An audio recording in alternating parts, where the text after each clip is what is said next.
Hello everyone and welcome back to Best Friends Dog and Puppy Advice. This video is on feeding and nutrition.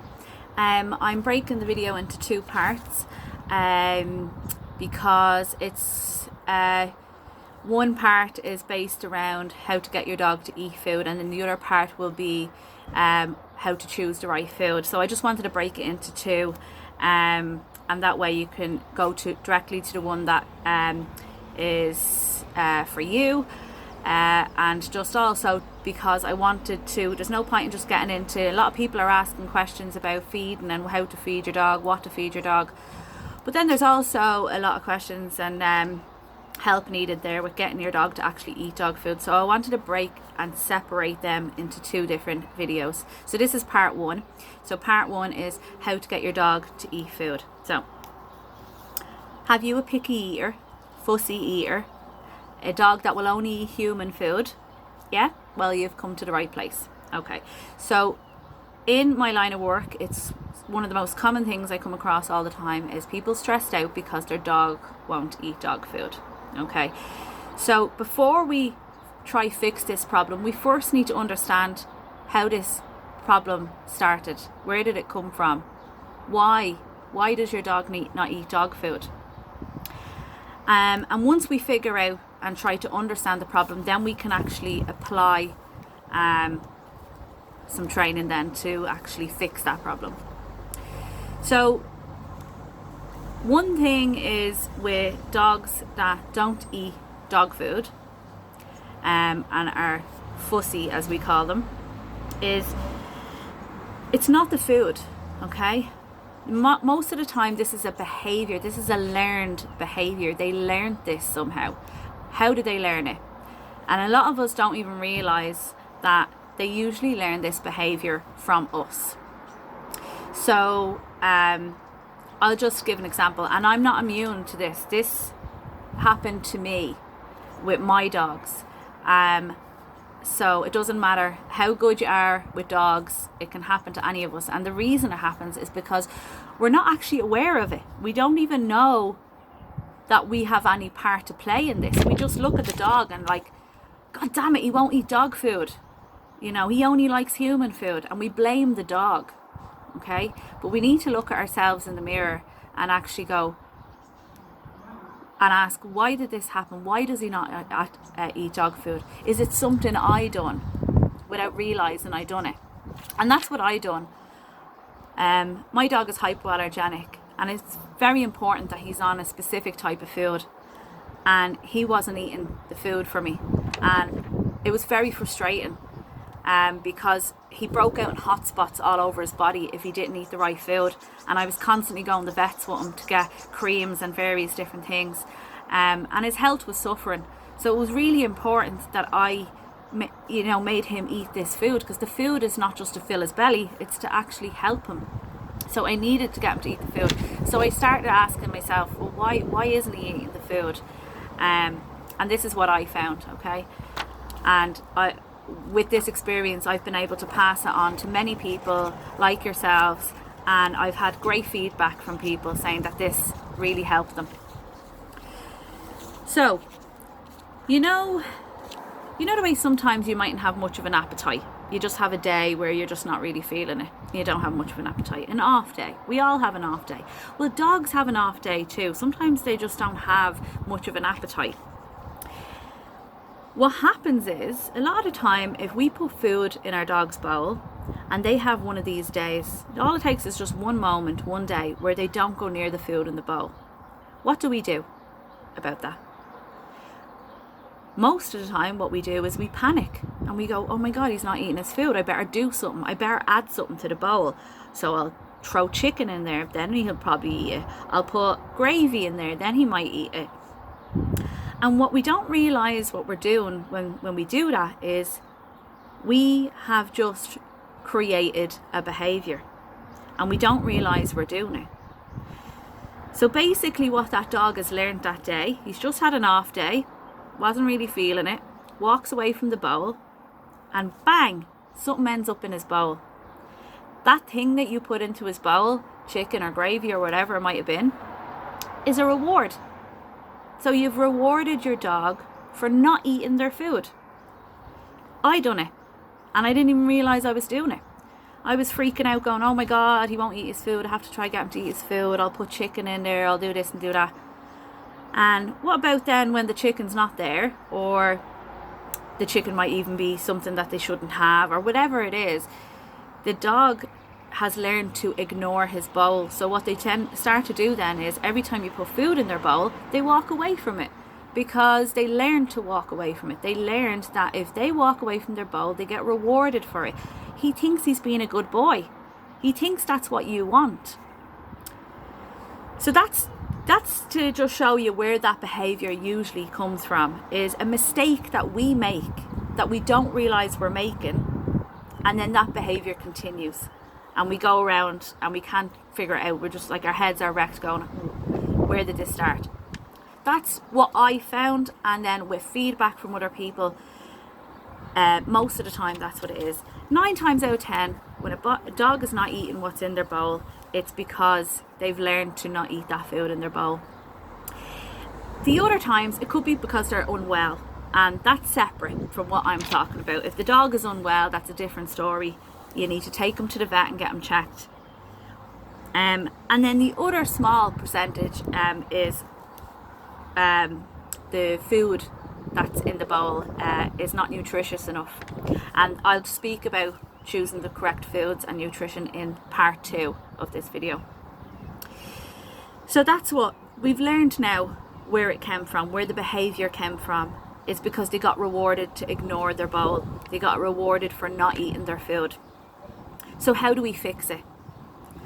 So, like any behaviour in a dog, you need to reward the behaviour you want and ignore the behaviour you don't want. If you don't like that your dog doesn't eat their dog food, then don't reward them for not eating their dog food.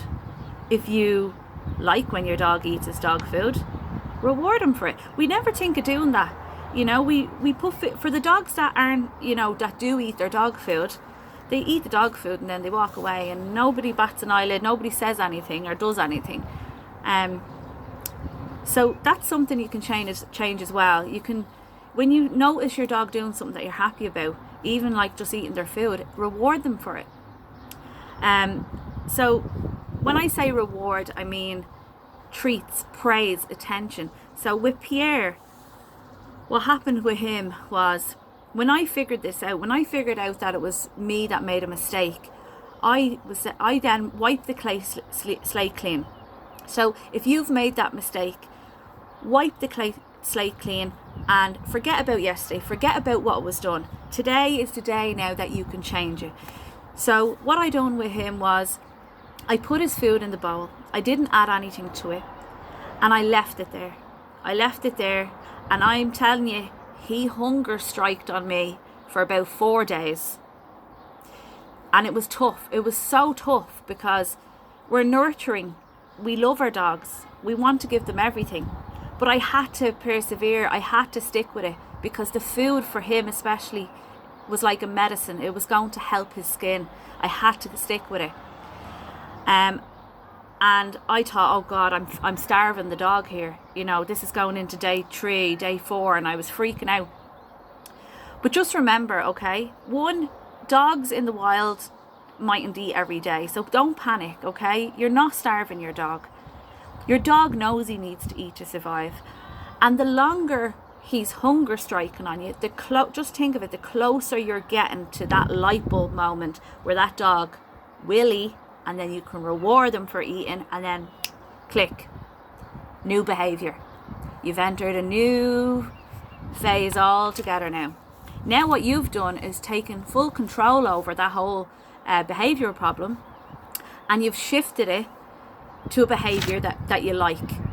So with Pierre, day 4, he goes over and he gives up and he goes and he eats what's in his bowl.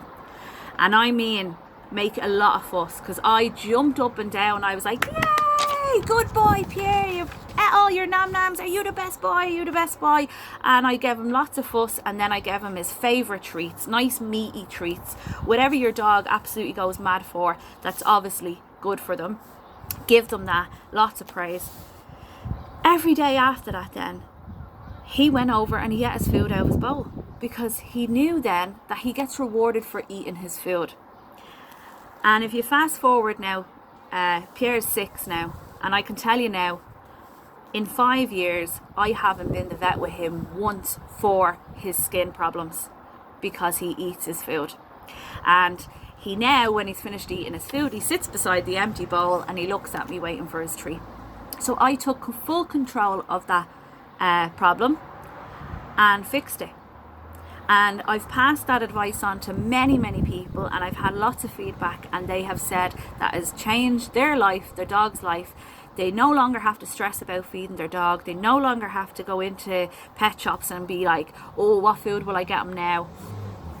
The problem is solved. And that method works for any training with your dog. If you're not happy with a behaviour, you can change it. Reward them for the behaviour you want. Ignore them for the behaviour you don't want.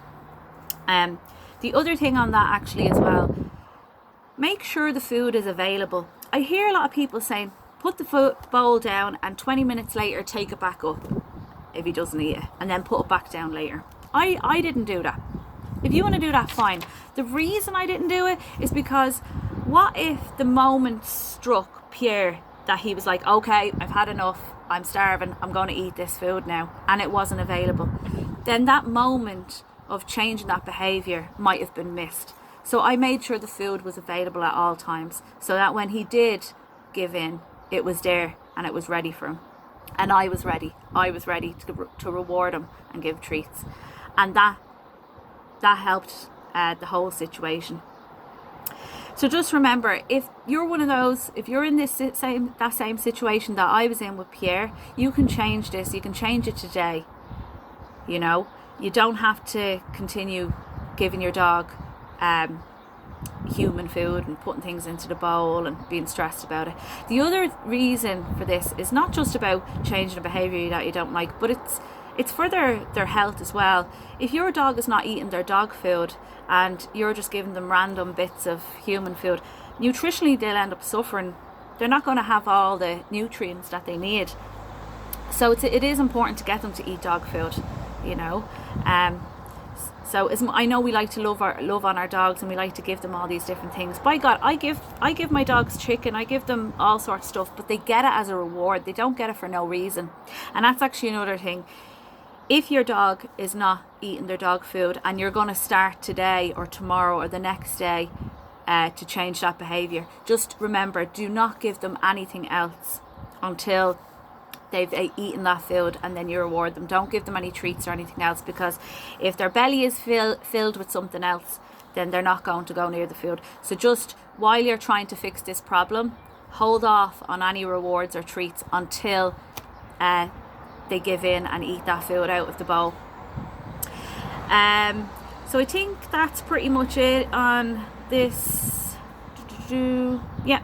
So ultimately your dog will have better health, they'll be better behaved, and you'll be less stressed. So I definitely recommend this. If anyone has any questions on it, then please just pop it down below.